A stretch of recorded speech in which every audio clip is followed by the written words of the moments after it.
जी सारी संगत को। तो बहुत सारी चीजें हैं, गुरुजी खुद महाशिव हैं।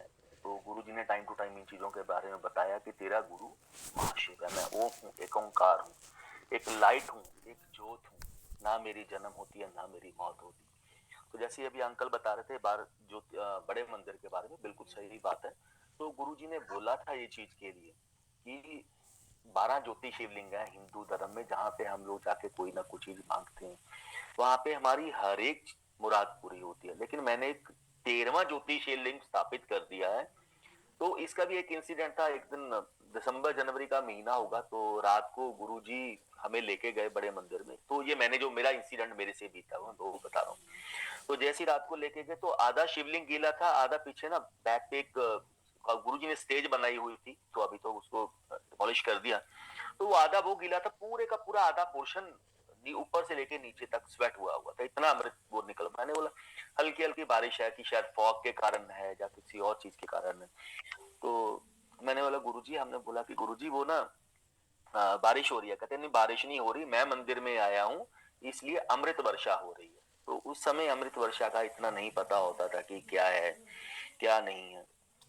इसे 12 ज्योति शिवलिंग मिला के अपन 13वां ज्योति शिवलिंग बनाता है। कहते जो 12 ज्योति शिवलिंग में जाके मुराद नहीं पूरी होगी वो इस मंदिर में आके पूरी होगी। लेकिन वो भी ये भी बोलते थे किसी को मांगना ही नहीं आता, यहाँ आके मांगना क्या है, यहाँ आके जो मांगोगे ना वो मिल जाए। तो बहुत पावर है ज्योति शिवलिंग में। फिर भी हम लोग नेक्स्ट डे उठे तो मैंने माली को बोला, बड़े मंदिर में रुके हुए थे, तो मैंने माली को बोला माली ऊपर तक पाइप ऐसे डाल के रखी हुई है, शिवलिंग के ऊपर पानी कैसे आ जाता है। कहते भैया एक चीज बताओ, 40 फुट पे पानी कैसे लेके जाओगे आप, प्रेशर ही नहीं बनता इतना। तो वो धीरे धीरे फिर गुरुजी ने बताया।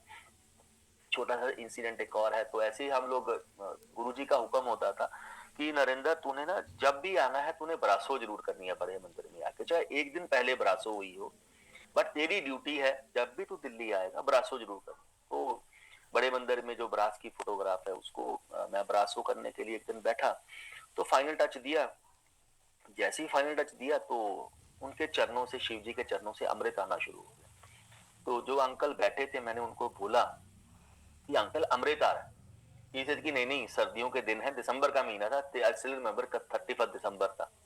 ये said कि नहीं सर्दियों के दिन है, कई बार क्या होता है ना जो ब्रास की मूर्तियां होती हैं वो मॉइस्चर छोड़ देती हैं। मैं कहा नहीं नहीं अंकल मॉइस्चर नहीं है, ये अमृत है। तो वो नहीं माने। तो जैसे ही वो कुछ और ब्रास कर रहे थे, जैसे ही वो ब्रास करके हटे तो वहां से अमृत निकलना शुरू हो गया। तो फिर भी कहते हैं ना क्वेश्चनिंग है, गुरुजी की अपनी टाइमिंग है आपको आंसर देने की, हमारे दिमाग से कुछ नहीं है कि हमें इमीडिएटली आंसर चाहिए, तो गुरु जी की टाइमिंग है। तो वो अंकल की एम्पायर स्टेट में थे, उनकी सेवा लगी हुई थी। जैसे ही गुरु जी स्नान करके आए, एम्पायर स्टेट में फर्स्ट फ्लोर पे बैठे थे, तो उनको बुलाया मास्टर जी आओ फिर सेवा करो। तो जैसे ही वो सेवा करने लगे तो गुरु जी ट्राउजर पहन के बैठे हुए तो 5-10 मिनट के बाद गुरु जी के ट्राउजर स्वेट होनी शुरू हो गई। तो मतलब इतनी लेग्स के नीचे इतनी स्वेटिंग हो गई कि वो जैसे हम लोग बकेट में से पानी अभी वो डाल के बाहर निकाली हो उनकी ट्राउजर, इतना अमृत निकलना शुरू हो गया। कहते ले मास्टर पीला। तो उन्होंने हाथ लगा के, गुरु जी ने अपनी लेग्स के साथ हाथ लगा के उनको अमृत पिलाया। तो ये है गुरु जी, तो वो तो फुल फ्लैज पावर है। उनसे बड़ी पावर इस वक्त कोई नहीं है। वो हमेशा बोलते इस कल युग में इस वक्त जो मैं कर सकता हूं ना वो कोई नहीं कर सकता, क्योंकि मैं बैचलर हूँ। शिव भी मैं ही था, गुरु नानक भी मैं ही हूँ, शिव भी हूँ, हमारे जामे हैं सारे। लेकिन इस वक्त मैं बैचलर हूँ इसलिए मेरी पावर सबसे ज्यादा है। शिवरात्रि से रिलेटेड जरूर एक सत्संग सुनाऊंगा। तो हम लोग 2002 में गुरुजी के पास बैठे थे, तो गुरुजी ने हमें बहमों से निकालने के लिए यहाँ पे आए थे। इसे भगवान कभी भी आपको बहमों में नहीं डालता, हम खुद बहमों में फंसते। गुरु जी जितना बहमों से निकाल के गए हैं हम उससे ज्यादा बहमों में फंसते जा रहे हैं। तो बैठे थे, गुरु जी की सेवा चल रही थी। तो एक दिन पहले 2 दिन मैं गुरु जी के पास उस समय रुका, तो मैंने कभी गुरु जी को 2 दिन में सोते हुए नहीं देखा। तो गुरु जी ऑलवेज से अगर रब सो गया तब दुनियादारी बनूंगा। तो मैं कभी सोता नहीं, 24/7 अपनी संगत के लिए अवेलेबल हूँ। तो गुरुजी ने मुझे एक फोटोग्राफ का लिफाफा दिया, तकरीबन होगा वो 500, मुझे गुरुजी ने जो बोला कि 500 फोटोग्राफ हैं, इन सबको क्लिक कर दे। तो मैंने उनको, हमें 3-4 लड़के थे, हमने सबको क्लिप किया, उसमें 2 1.5-2 घंटे लग जाते क्योंकि पहले होल करना है, फिर क्लिपिंग करनी है। तो ठीक है, तो गुरु जी कहते हैं नरेंद्र तेरी ड्यूटी है, कल जितनी भी संगत आएगी ना उसको तूने 2-2 बांटनी है फोटोग्राफ। तो जितनी भी से एक वो अपने लगाएगी अपनी पॉकेट में और दूसरी वो लेके जाएगी नई संगत के लिए, जो अपनी फैमिली के लिए। ठीक है गुरु जी। तो अगले दिन वही, मैं बाकी इंसिडेंट बाद में सुना रहा हूँ। तो वो फोटोग्राफ उस दिन कम से कम मेरे ख्याल से 3,000 के अराउंड संगत थी। तो मैंने सारी संगत को 2-2 फोटोग्राफ बांटी हैं। फोटो तो 500 थी, 3,000 संगत को मैंने वो दी हैं। उसके बावजूद भी उसमें 15 से 20 फोटोग्राफ बच गई थी। तो नेक्स्ट डे मैंने गुरुजी को बोला, गुरुजी 15-20 बच गई, कहते देला सारी संगत पूरी होगी। हाँ जी गुरु, तेरा प्रसाद तू रख ला। मतलब वो 500 फोटोग्राफ को उन्होंने 5,000 बना दिया। सिर्फ लिफाफा तो हम लोग बांटते हैं, लेकिन ब्लेसिंग गुरु जी की चलती है, हम लोग नहीं बांटते। तो ये ना सोचो कि हम लोग कोई भी चीज डिस्ट्रीब्यूट कर रहे हैं या कुछ कर रहे हैं, वो किसी और चीज, गुरु जब मेहर करता है तो वो ऑटोमेटिकली मल्टीप्लायर होनी शुरू हो जाती है, उसमें कुछ कहने की जरूरत ही नहीं। तो नेक्स्ट डे बैठे, गुरु जी स्नान करके आए 5-5:30 बजे। तो जैसे ही 5-5:30 स्नान करके आए तो गुरु जी अपने रूम में रूम के बिल्कुल आगे बैठे, और सुधा आंटी थे जो एम्पायर सेट वाले हैं, बब्बर अंकल, उनकी वाइफ, उनका बेटा, तो वो सारे इकट्ठे गुरु जी के पास थे। The souls are very very lucky. कहते हैं ना पिछले जन्मों की कमाई है। गुरु जी हमेशा बोलते थे अच्छे कर्म करो, जितने अच्छे कर्म करोगे आपको भगवान को ढूंढने की जरूरत नहीं पड़ेगी, भगवान आपको ढूंढता हुआ आपके घर पे आएगा। अच्छे कर्म, जितने अच्छे कर्म कर सकते हो। तो गुरुजी बैठे और उनसे बातें करने लगे। थोड़ी देर बाद गुरुजी कहते अपने जो कुक था छबीला, छबीले काम कर, आज आलू प्याज और मिर्चों के पकौड़े बना। तो तो वो पकौड़े पूड़े बनने लगे। गुरुजी एक ही था, एक ही प्लेट के बीच में सबने यानी कि वो पकौड़े खाए गुरुजी के साथ। तो गुरुजी कहते एਵੇਂ पता नहीं लोग क्यों व्रत रखते ने महाशिवरात्रि का यार। तो मैं बाहर खड़ा था, पता नहीं क्यों व्रत रखते ने, किसी को मीनिंग पता है आज शिवरात्रि का है क्या? कहते आज शिव और पार्वती की शादी हुई थी, उस सृष्टि के मालिक की शादी हुई हो और आप लोग भूखे रहते हो। आपके घर में किसी की शादी हो, आप भूखे रहोगे क्या सेलिब्रेशन करोगे? शिवरात्रि को सेलिब्रेट करो, अच्छी तरह सेलिब्रेट करो। ये नहीं है कि सेलिब्रेशन नहीं करना। हाँ, ये उन्होंने मना नहीं किया कि आप फास्ट ना रखो, क्योंकि गुरुजी अवॉइड करते थे चैत व्रत को, क्योंकि हम सारा दिन खाते रहते हैं व्रत में। तो व्रत रखो, लेकिन ये ना हो कि सारा दिन खाते रहें। तो मैंने शुरू से नवरात्रे भी रखे हैं, मैं आज की डेट में भी नवरात्रे रखता हूँ, मैं आज की डेट में महाशिवरात्रि का फास्ट रखता हूँ। लेकिन जो रूटीन है ये नहीं है कि सारा दिन उसको खाते रहो, तभी उसका कोई, इसलिए गुरुजी अवॉइड करते थे कि व्रत नहीं रखने चाहिए। क्यों हम लोग अवॉइड नहीं करते उन चीजों को, तो उसका फायदा नहीं है कुछ भी। तो गुरुजी ने चलो कहते सेलिब्रेशन कराया करो अच्छी तरह। तो इन बिटवीन गांव से 2 केनी बड़ी बड़ी राजू अंकल हैं वो लेके आए, और लाके गुरुजी के सामने रख के उन्होंने प्रणाम किया। तो गुरुजी कहते नरेंद्र देख लस्सी कितनी का आई है पिंडों। तो मैंने देखी तो 25-30 लीटर के अराउंड लस्सी थी। तो मुझे कहते काम कर बर्फ ले आ। मैं कहा गुरुजी जितनी आपको पीनी है लस्सी उतनी बर्फ तो अपने फ्रिज में वैसी पड़ी रहती है। नहीं नहीं, तो बाजार से लेके आ। तो मैं जाने लगा, मैं कहा गुरुजी कितनी लेके आऊं?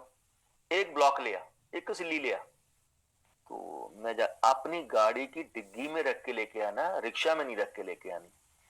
तो ठीक है गुरुजी, जैसे गुरुजी का हुक्म। तो मैं जैसे ही जाने लगा, तू कहीं काम करी 2 ले आ ब्लॉक। अब मेरे पास मारुति 800 होती थी उस समय, तो 2 ब्लॉक ले आ, डिग्गी में रख के लेके आना। तो मैं उनको 2 को ले आया, जैसे ही लेके वापस आया, क्योंकि अपने सिटी में ढूंढना बहुत आसान होती है चीज, दूसरे सिटी में जाके ढूंढना बहुत मुश्किल है। तो जलंधर में वो भी उस समय सर्दियों के विंटर प्रॉपर जनवरी फरवरी का महीना था, फरवरी का, तो कहाँ से ढूंढ के लेके आओगे? कहीं फाइनली ढूंढ के लेके आए। जैसे ही गाड़ी बाहर खड़ी है, मैं अंदर गया, माथा टेका। कहते काम कर, हलवाई तो एक बड़े वाला ना ड्रम ले ले, उसमें लस्सी डाल दे और जितनी बर्फ डाल के इसको बढ़ा सकता उतना बढ़ा दे। कहते आज संगत ना बेरों के चक्रों में फंसी रहेगी कि गुरुजी बेर बांटेंगे, बेट बांटेंगे, बेरा के चक्ਰਾਂ 'ਚ फंसे रहਣਗੇ। ਕਹਿੰਦੇ ਅੱਜ ਜਿਹੜਾ ਲੱਸੀ ਪੀ ਜੂਗਾ ਨਾ, ਲੱਸੀ ਪ੍ਰਸ਼ਾਦ ਪੀ ਗਿਆ, ਉਹਦਾ ਕਲਿਆਣ ਹੋ ਜੂ। कहते दसी ना किसी को भी आज लस्सी ना कल्याण होना। तो एक उस फंक्शन के लिए प्रॉपर था, ये नहीं है कि परमानेंट था वो उसी फंक्शन के लिए गुरुजी ने वो ब्लेस किया था। तो कहते अपनी आंटी ने दसी, नरेंद्र आज लस्सी ना कल्याण होना है।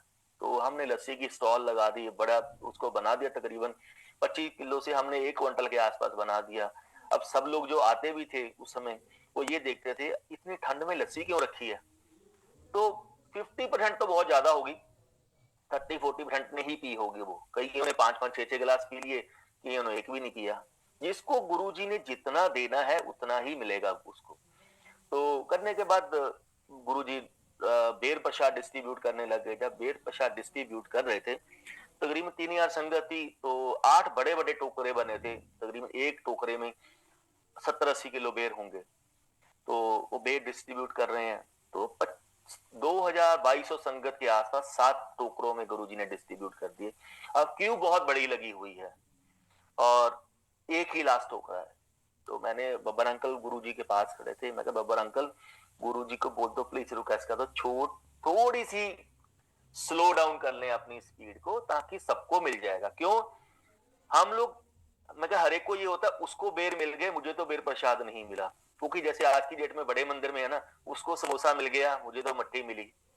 तो वो बहम है सारे। तो गुरु से उस दरबार से, उस बड़े मंदिर के प्रसाद से, कहीं पे भी आप चाहते हो, या छोटा मंदिर है, जलंधर मंदिर है, कोई भी कहीं से भी आप सत्संग में भी जाते हो, आपको एक टॉफी प्रसाद भी मिल जाए ना, एक बिस्किट भी मिल जाए, बहुत बड़ा होता है वो।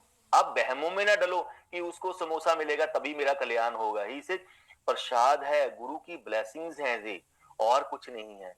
तो गुरु जी को बोला, तो हमने 7 लाख एक अमरती का बहुत बड़ा प्रांत जिसको बोल सकते हैं कि हलवाइयों बोले, बहुत बड़ी रख दी पास में, 40-50 किलो के अमरती होगी उसमें, कि गुरुजी को बोलो अंकल। तो गुरुजी को बब्बर अंकल ने बोला, तो गुरुजी लास्ट है तो सबको बेर मिल जाएगा, थोड़ा सा स्पीड कर दो, थोड़ा सा कम कर दो। तो गुरुजी कहते हैं कि होया, ऐसे देखा, हाँ ठीक है ठीक है ठीक है। तो गुरुजी स्पीड कहाँ कम रहे, गुरु से स्पीड बढ़ा दी। अगर वो पहले छोटा देते थे, उससे ज्यादा बढ़ानी शुरू कर दी। और टेंशन ये होती है कि यार संगत है, बेर कम नहीं होने चाहिए, तो सबको पूरे होने चाहिए, लेकिन उसी हिसाब से मंगवाए भी गए। 800 संगत को या 700 संगत को गुरुजी ने उस एक टोकरे में निपटा दिया। बाद में 4 से 5 मुझे बेर दिए, तो मैंने अपनी जेब में डाल लिया, और बब्बर अंकल को 3-4 बेर दिए। 3 बेर गुरुजी ने खाए, मुझे अभी भी याद है। तो कहते क्यों बब्बर पूरे हो गए। महापुरुषों का प्रसाद कभी भी कम नहीं हो सकता।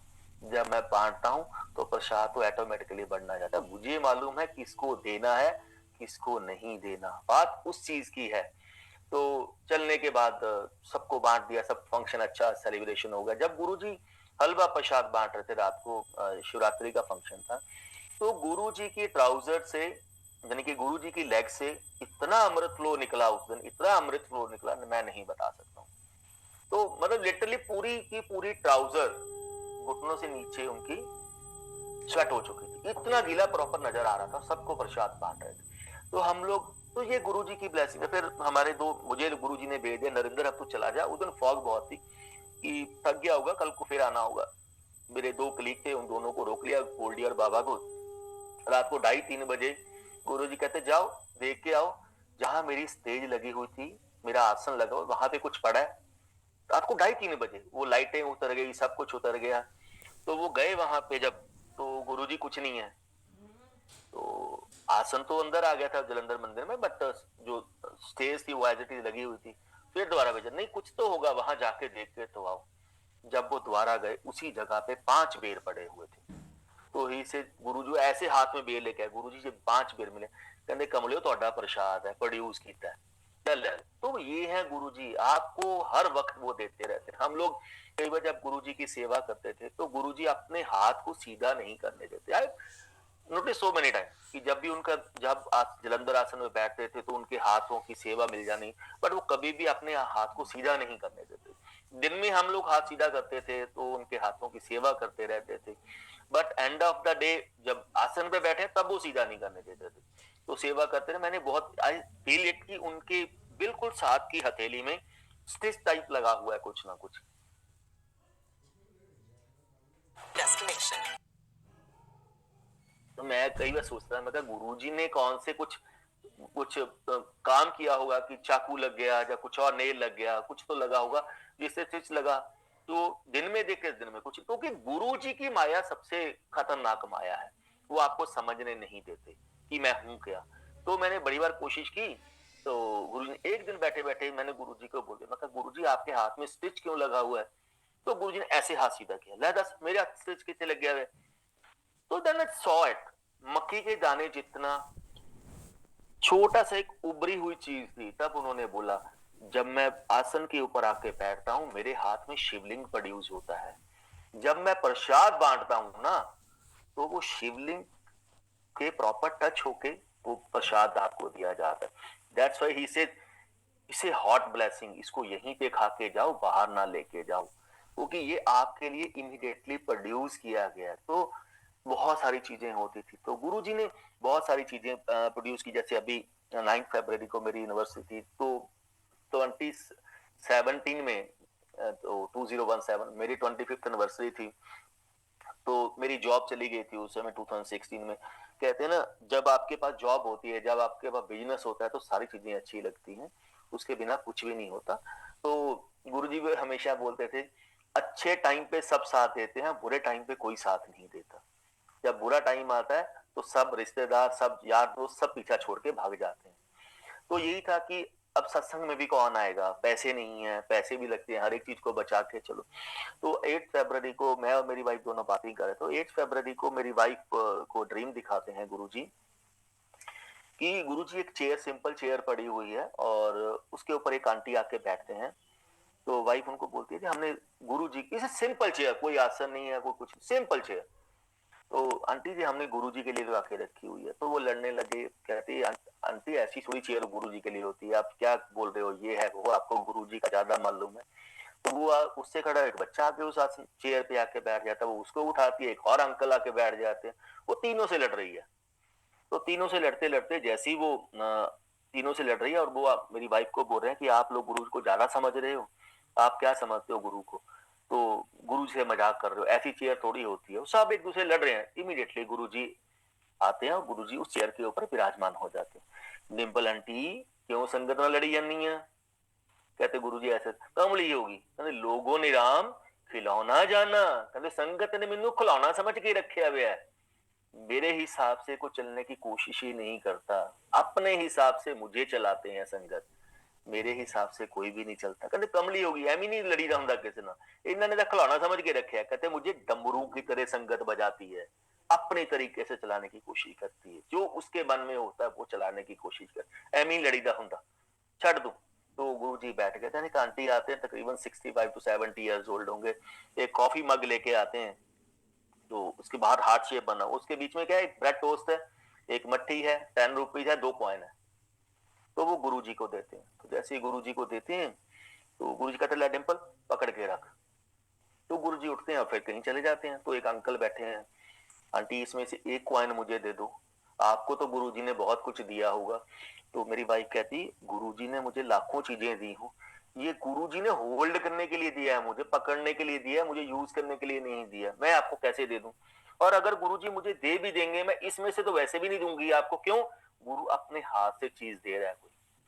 तो गुरु जी फिर आपे तो आंटी, वो जो अंकल बैठे मेरी वाइफ को कहते, आंटी ਤੁਹਾਡੇ ਚ बहुत मैं है, ਤੁਹਾਡੇ ਚ बहुत ईगो है, ਤੁਸੀਂ पता नहीं अपने आप ਨੂੰ ਕੀ समझ हो। इमीडिएटली गुरु जी आके बैठते हैं।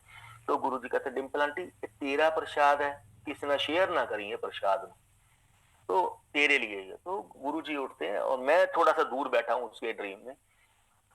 तो गुरु जी उठते हैं और वो आके मुझे अपनी धोती के बीच में लपेट लेते हैं। तो उनकी धोती से इतनी फ्रेगनेंस निकल रही है उनकी बॉडी से, तो मेरी वाइफ वो ड्रीम में भी वो फील कर रही थी। तो उसको हार्ट बीट इतनी तेज हो चुकी थी उस समय, बस वो क्रैश होना था उसका हार्ट। तो थोड़े टाइम पे गुरुजी ने वाइफ को बुलाया, डिम्पल हो रहा। तो जैसे ही गुरुजी ने अपनी धोती उठा के साइड पे रख दी और अपने पर्सनल ऑर्गन के ऊपर उन्होंने दर्शन करवाया, छोटा सा शिवलिंग, ज्योतिर्लिंग। ही से आंटी दर्शन कर ला, ग्रे कलर का शिवलिंग था वो। ही से उस शिवलिंग का नाम भी बताया, ये ज्योति शिवलिंग है, उसका नाम क्या है वो उसको नहीं याद। ही से 1000 साल की तपस्या करनी पैंदी आंटी इस ज्योतिर्लिंग के दर्शन करने ਲਈ। ऋषि मुनि खूहां ਦੇ ਵਿੱਚ ਉਲਟੇ ਲਟਕ ਜਾਂਦੇ ਨੇ ਤਾਂ ਵੀ ਇਸ ਰੂਪ ਇਸ ਮੇਰੇ ज्योतिर्लिंग ਦੇ ਦਰਸ਼ਨ ਨਹੀਂ ਹੁੰਦੇ, ਇੰਨਾ ਪਵਿੱਤਰ ਹੈ। ਅੱਜ ਤੇਰੇ ਕਰਮ ਪੂਰੇ ਹੋ ਗਏ, ਇਸ ਲਈ ਮੈਂ ਤੈਨੂੰ ਦਰਸ਼ਨ ਦੇ ਰਿਹਾ, ਦਰਸ਼ਨ ਕਰ ਲਾ। तो वो बेहोश होकर नीचे गिर गई। तो जैसे ही नीचे गिरी तो वाइफ गुरुजी मुझे कहते मेरे उनके ड्रीम में कहते नरिंदर डिंपल ਨੂੰ ਕਹਿ ਦਰਸ਼ਨ ਕਰ ਲਾ, ਉਹਦੇ ਇਹ ਟਾਈਮ ਮੁੜ ਕੇ ਕਦੋਂ ਮਿਲਣਾ ਪਤਾ ਨਹੀਂ, ਕਿੰਨੇ ਜਨਮ ਲੱਗਣਗੇ ਪਤਾ ਨਹੀਂ, ਕਿੰਨੇ ਜੁਗਾ ਨਿਕਲ ਜਾਣਗੇ ਤਾਂ ਵੀ ਨਹੀਂ ਪਤਾ। ਅੱਜ ਇਹਦੇ ਕਰਮ ਇੰਨੇ ਚੰਗੇ ਨੇ, ਇਹਦੇ ਕਰਮਾਂ ਦੀ ਬਦੌਲਤ ਇਹਨੂੰ ਦਰਸ਼ਨ ਦੇ ਰਹੇ ਆ। ਇਸ ज्योतिर्लिंग में दर्शन नहीं ਹੁੰਦੇ ਕਿਸੇ ਨੂੰ। तो मैं कहा गुरु जी आपके इस स्वरूप पे दर्शन करने कोई आसान नहीं है जो आप दर्शन करवा रहे हो। तो गुरु वो बेहोश होकर वाइफ वहीं पे गिर गई। तो गुरु जी पास है, गुरु जी ने ऐसे उसकी नेक के ऊपर फिंगर लगाई तो उसकी सोल को निकाल के वो सचखंड ले गए। हम लोग बोलते हैं ना नरक अलग है, स्वर्ग अलग है और सचखंड अलग है। सचखंड वो है जहां मेरा मालिक रहता है, खुद महाशिव वहां विराजमान है। और संगत है जो बहुत संगत है जो सिर्फ पाठ में वहां पाठ ही करती है, बैठी है वहां पे। लेके गए, पूरा सचखंड घुमाया। गुरु जी के चोला छोड़ने के बाद मेरी वाइफ को तकरीबन 3 से 4 बार वो सचखंड में लेके गए हैं, सचखंड दिखा के लेके आए हैं सारा। आंटी यहाँ पे मैं रहता हूँ। तो जैसे ही वहां पे गए तो दिखाया सब कुछ। कहते हैं डिम्पल एक बेटा और ले ले, क्योंकि जो सचखंड में आता है मैं उसको यहाँ पे लेके आता हूँ, एक बेटा जरूर देता हूँ जिसको लाइव में लेके आता हूँ। तो गुरु जी मुझे क्या करना है, एक बेटा है ना, अक्षय है, क्या करना है, बस उसका ध्यान रखो। कहते हाँ कोई गल नहीं, चल चंगा फिर दोबारा दर्शन कर ला। तो उस ज्योतिर्लिंग के फिर दोबारा दर्शन कराए। आंटी कर्मा वाली हैं, तेनों इस ज्योतिर्लिंग के दर्शन करवा रहे हैं क्योंकि तेरे कर्म पिछले जन्मों के इतने अच्छे थे, आज वो पूरे हो गए जो तू दर्शन कर रही। तो बस वो ड्रीम था, तो उसमें ड्रीम सुनाया। तो इससे बेटर आपको 25th एनिवर्सरी का गिफ्ट नहीं मिल सकता। ही इज अ पूर्ण परमात्मा। कहते हैं ना भगवान एक ह्यूमन बीइंग में आया था जो हम लोग नहीं पहचान सके। तो नई संगति सो ब्लेस, मैं तो अपनी तो हमेशा बोलता हूँ, क्योंकि वो भगवान समझ के आ रहे, हमने उनको गुरु रूप में पूजा है। ये नहीं है कि मुझे हमने भगवान नहीं समझा, लेकिन कहीं ना कहीं वो छोटा सा ट्विस्ट, कहते हैं ना 99% सबको दिखा के पॉइंट बीच में एक बिंदु छोड़ देते थे। हम फिर सोचते थे भगवान, क्योंकि हमने भगवान को कभी देखा नहीं है तो कैसे हो सकता है। तो वो लाइव हमें दिखा के चले गए कि शिव भी आता है। इसे ना मैं सतयुग में आऊं, ना द्वापर में आऊं, ना त्रेता में आऊं, महाशिव कभी नहीं आता अवतार लेता, मुझे कल युग में आना पड़ता है। क्यों? कल युग में पाप बहुत बढ़ेगा, इसलिए मुझे संगत को ब्लेस करने के लिए बार बार आना पड़ता है। तो थैंक यू अंकल जी, सबको एडवांस में शिवरात्रि की बहुत बहुत बहुत बहुत मुबारक।